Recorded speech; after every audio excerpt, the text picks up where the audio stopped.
I didn't plan to walk out that day, but when the truth stares you dead in the eye, there's only so long you can pretend it isn't real. I left quietly. No screaming, no closure, just the kind of silence that speaks louder than any argument ever could. I thought she was happy. I thought she had moved on with her life like I never existed. Until the day she broke down right in front of me, and I realized everything I thought I knew was a lie. It started the way most stories like this do. Small signs.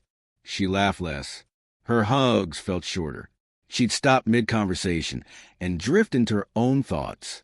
But I brushed it off. We were both tired. Life gets busy. Things shift, right?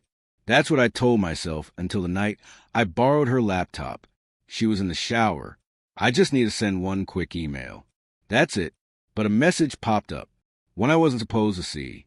It was short, only a few words. I miss you too. He still doesn't know. Everything inside me froze. I knew that name. I knew who it was from. And I knew exactly what it meant. I didn't need screenshots. I didn't need to ask questions. That one sentence told me everything. The woman I loved, the woman I trusted, had been living two lives, and I was just the background character in both. She came out of the bathroom humming, dry her hair with a towel. She smiled when she saw me, and I wondered how long had she been lying with that same smile.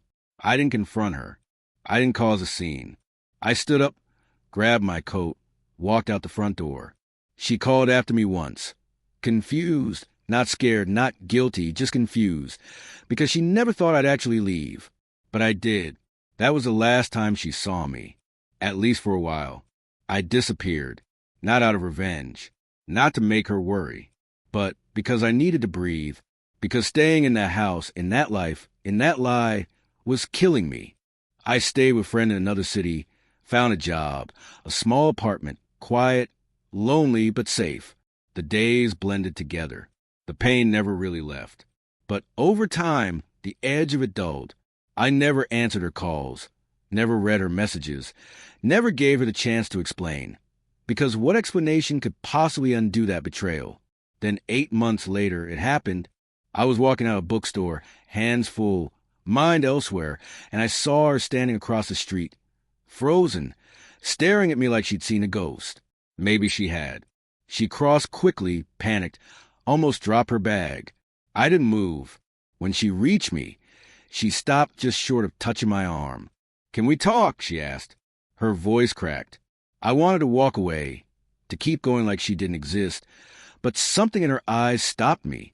We sat down at a quiet cafe, same table we used to sit at every Sunday morning. She didn't touch her coffee. Her hands trembled. "I've been looking for you," she said softly. I stared at her. "Why?" She swallowed hard. "Because I need you to know the truth." I almost laughed. The truth? She was 8 months late. Still, I stayed. She began to talk, and for the first time, I listened. "It wasn't what you think," she said. I raised an eyebrow. Classic line. But she kept going. "I was scared. Not of you. Of losing you. Of not being enough. I got caught up in something I didn't even understand myself." I stayed silent. She wiped her eyes. "He wasn't someone I loved. He was someone who made me feel needed at a time when I felt like you were pulling away. I was working 2 jobs," I said, "to support us." "I know," she whispered, and I hated myself for resenting that. She leaned forward. "I didn't cheat, not in the way you think, but emotionally I did. I leaned on someone else instead of coming to you, and that's on me." Her voice cracked again. "I ruined everything. I know that, but I never stopped loving you." And then she broke, right there in that crowded cafe, in front of strangers. She put her head in her hands and cried. Real, gut-wrenching tears. No drama, no performance, just the sound of someone who had been holding it in far too long. For a moment, I didn't know what to do. Part of me still carried the weight of her betrayal. But another part, the part that once loved her deeply, felt something else. Sadness. For her. For us. For what we lost. She looked up. "I don't expect you to forgive me," she said. "I just needed you to know you weren't the one who failed us." I stood up. Her eyes followed me. I placed a napkin by her coffee, wrote one word on it, goodbye, and I meant it. But this time it wasn't bitter. It wasn't angry. It was peace.